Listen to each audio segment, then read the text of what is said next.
dek që s'kan trek pune do shtuken, është e sigurt. Pra këta persona si shpërfituruam dhe i bëm që të marrin derën krah, të hynë detit në këmbë dhe të marrin përsipër në mënyrë papërgjeshme të menaxhojnë fatet tona.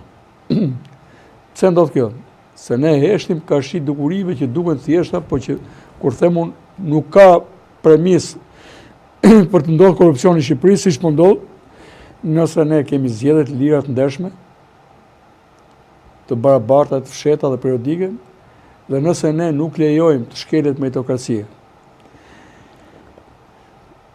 Tani folet për qëndrimin e SPAK-ut. Kjo ishte panorama kryesore. Kjo ishte panorama kryesore. Ne nuk mund të... Unë e kam kritikuar shpesh për gjatë tyre 2-3 muajve që kemi një dakordsi në heshtje mbase. Krijohet kohezioni dhe në heshtje. Që për gjatë procesit zgjedhor SPAK-u si ku e frenoi punën e tij në lidhje me dosjen që ka pas hapur. Tani që tjetrit shkoi e ka merituar të shkojë në bankën e drejtësisë dhe të shkojnë pasi ka marrë mandatin, edhe kjo nuk më duket fair. E ndershëm. Më duhet të prej rruga thua pa vajte mandatit. Parapri ti si organi akuzës, se ke në dorë fatet e vendit. Çoja atje në gjykatë, le ta marrë kjo forca politike, le të jetë arrogante sa doj, të shkojmë me njerëz, se këto që thanë për Saliun do thonim edhe për zhonjë tjetër si Saliu. Pse s'do të fitonte Saliu? Po Saliu me një bar akuzash, me 20 cakulla, me 200 ca metër katror, ja 500 metër katror vend, ja 5000, nuk ka rëndësi. Meta po më po shkon atje. Këta do na ndrisin të ardhmen tonë. Tani, këta në objektivi kryesor i drejtësisë që me zi po e presim. Këta marrin përsipër të bëjnë të ardhmen tonë. Ti merru tani, nuk jema në gjendje, s'ke moral për dalë para nesh për veten tonë dhe me fol, jo flasësh për fatet tona për nesërmen tonë, domethënë. Këto janë gabime të rënda që ka bërë. Prandaj tash ka hyrë në një vorbull veç shkatërimi. Se pikërisht boshti vorbullës është e keqe, e bashkuar, grush bashkuar rreth keqes. Ata e din, le ta bëjnë si duan. Nuk unë do të propozoja autofagjin. Autofagjia është një tjetër moment kur vetë qeliza shkatron pjesë të këqija dhe rilind mbi atë.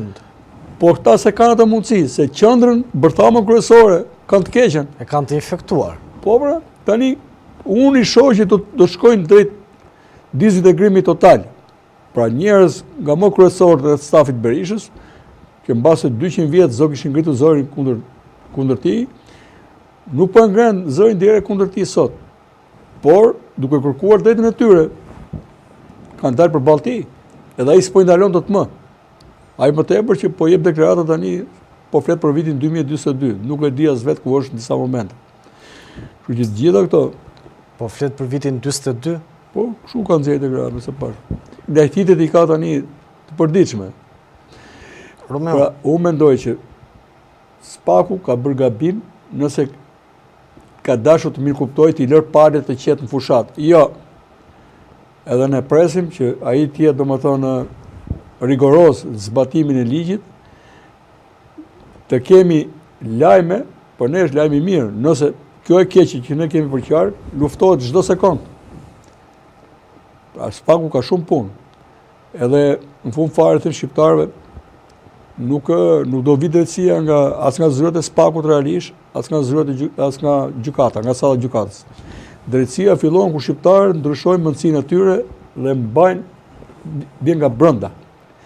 Ku shqiptarët është çdo gjë është botkuptim, qëndrim. Ta dëshirojnë drejtësinë, ta luftojnë të keqen. Dhe jo më kot ka një solidarizim, gjithmonë ka qenë kjo nëpër Europë. Kjo Europë çu është bashkuar shpirtërisht njerë. Po. Problemet që kishte studenti francez, bëti që ngrije protest studenti londinez. Pa ka një kohezion. Luftohet të keqen, kudo që tjetë, që ajet mos vinë nesër të këty. Ne kemi mbajtur qëndrim indiferent, po që ka qenë vetvrasës për ne si popull. Do doja në fakt para se të kalojë te pyetja tjetër, të falenderoj secilin prej teleshikuesve që po na ndjek në këto momente.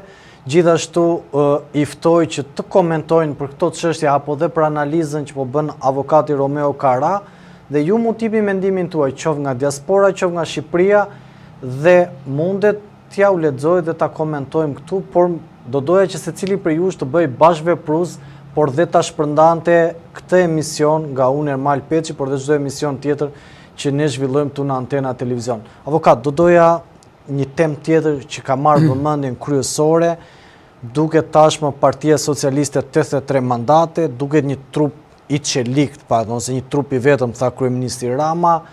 Në anën tjetër, te ky trup i vetëm është një trup tjetër i cili ka ngelur në qeli.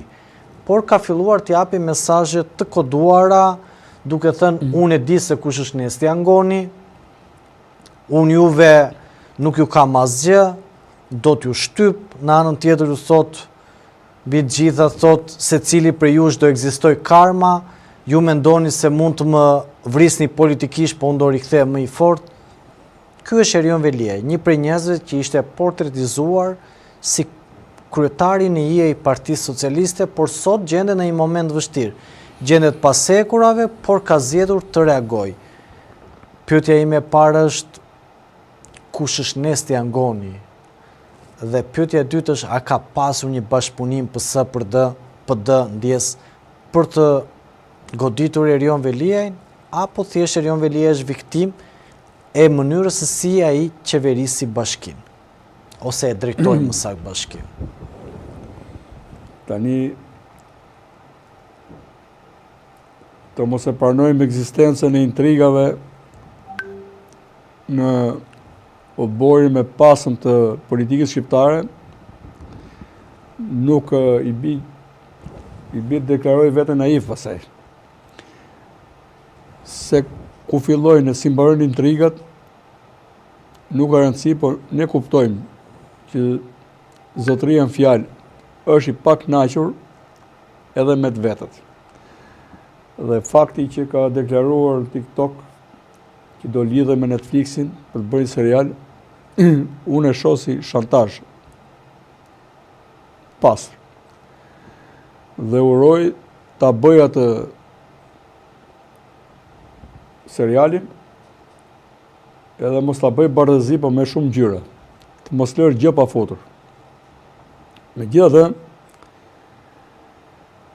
duhet i kishte luftuar intrigat kur ishte në zenitin e tij. Edhe të kishte luftuar për një etik të plot, edhe politike, po dhe ekzekutive si kryebashkiak. Në momentin që je përballë akuzës, për mua nuk e ka menaxhuar mirë. Unë nuk di a do të dali fajtor apo jo. Po kur je përballë akuzës dhe mban qëndrime ekstreme, sa do padrejtësit kanë bërë, kur je burr shteti, je votuar nga, po thuj, gjysma e popullsisë shqiptare, se Tirana ka rëndësi, kjo zona këtu është parashikuar që para 90-s do mblidhen në të trekëndshin Tiranë, Durrës, Elbasan, shumica e popullsisë. Këtu kemi mundësi të aksesin për ta pas shtetin dhe pranishëm e tjera. Si vend malor që jemi. Ti duhet të tregosh burr shteti me qetësi, të mos implikosh asnjë tjetër dhe ta përballosh përballjen. Kjo është luftë, sfidë, ta përballosh të sfidë. Dhe sfidat nuk përballohen me presion. Nëse të kanë kusur mos u lërë. Por ne tjerë duam të dim sa të drejtë ka prokuroria dhe sa dëm është bërë. Tani po tisha unë dikushi që ta kisha shkopin e drejtësisë vetë, nga fillimi në fund, pavarësisht që ne kemi një sistem tërë. Unë do isha më ekstrem vendosin drejtësisë, më i shpejt, më efikas. Dhe është një logjik, domethënë. Bota e ka bërë para nesh. Ne duhet shkojmë drejt një shembulli të Singaporit. Shembulli i Singaporit. Çfarë shembulli është Singapori? Po me 2 ligje e ka bërë Singapori, në 82-shin kishte perceptimin 95% korruptuar dhe mbas 10 vitesh 0.5%. Dhe një është një nga vendet ku cilësia e jetës është më e lartë, GDP të frikshme dhe ka një territor 9.000 km2. ka një territor. Ke 6